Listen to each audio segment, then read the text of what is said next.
Last night, Town Council nominated candidates for Town Council President and Vice President, and Town Council heard a powerful update on the area's drug problem from a seasoned reporter who's been covering the crisis for the past 5 years. Plus, the town honors a special group of employees today. These stories and more on this episode of Barnstable Today. It's Friday, December 6th, 2013. I'm Sarah Mantle.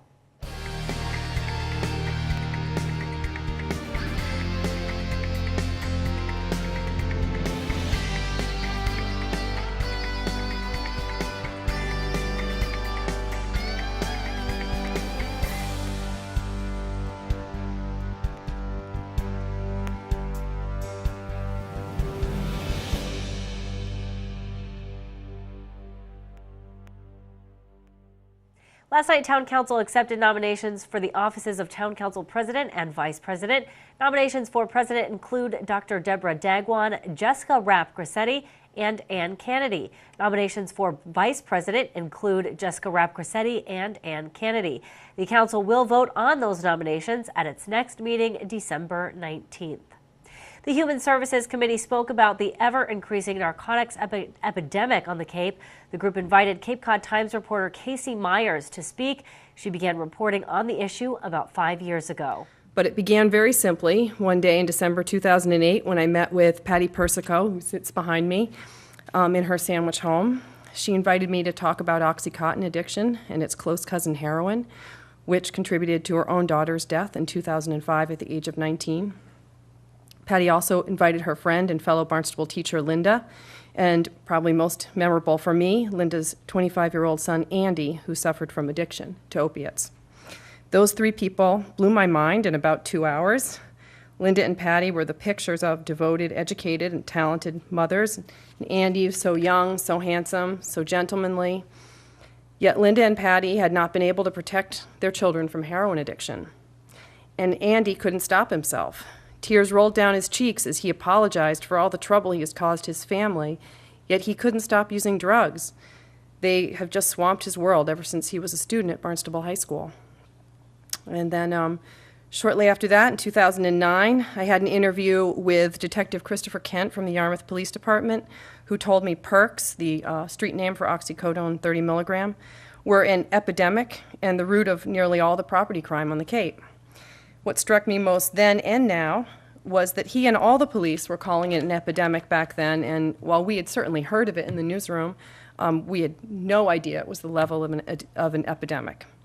And this, I've come to learn, is a huge piece of the problem here. The awareness is still so low of this dreadful danger, largely because families suffer secretly.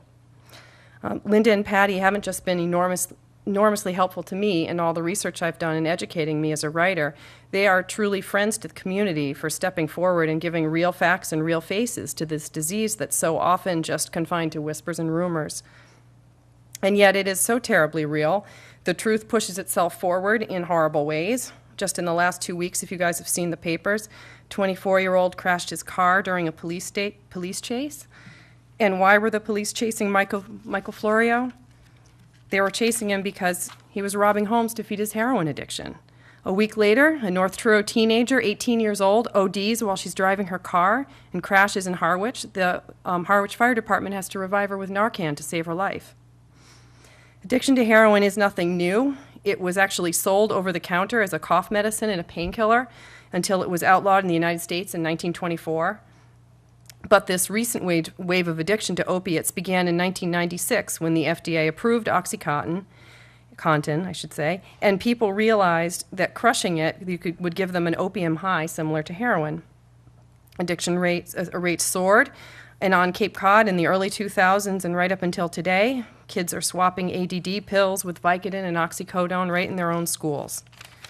Since OxyContin and its other opiate-based medications have hit the streets, the methadone clinic in Yarmouth has doubled its patient load from 250 in 2000 to 475 in 2012.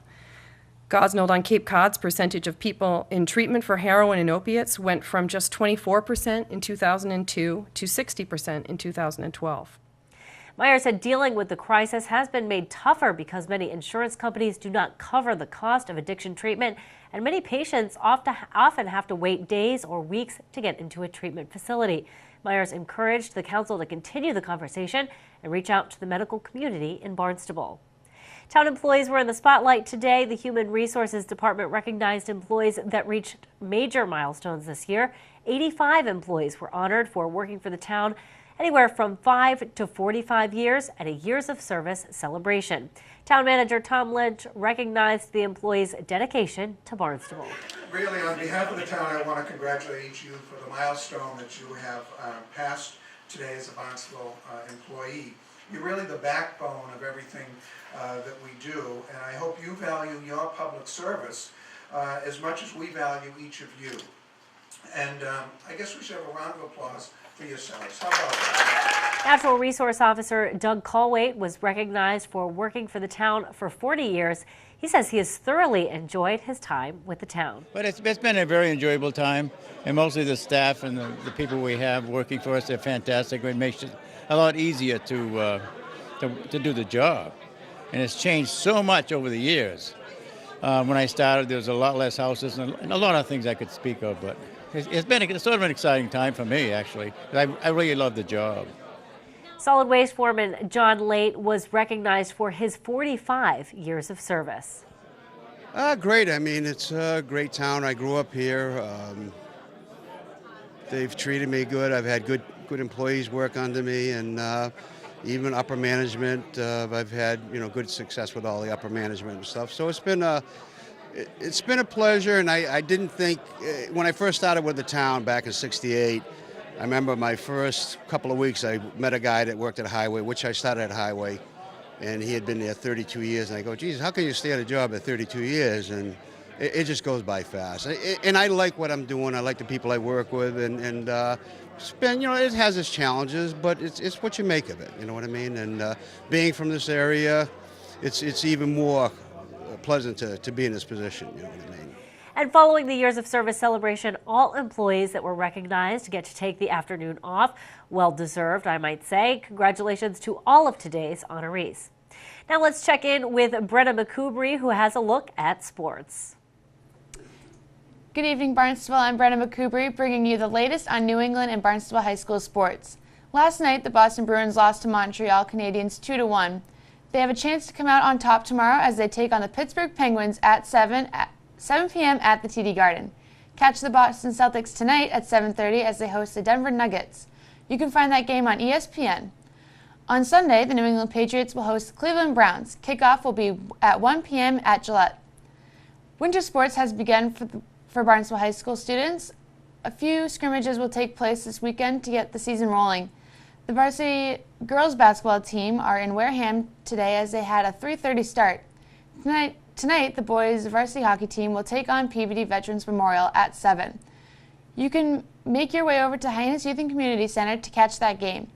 Playing another game Saturday afternoon, the boys varsity hockey team will host Concord Carlisle at 12:10. The boys varsity basketball team will travel up to Randolph High School.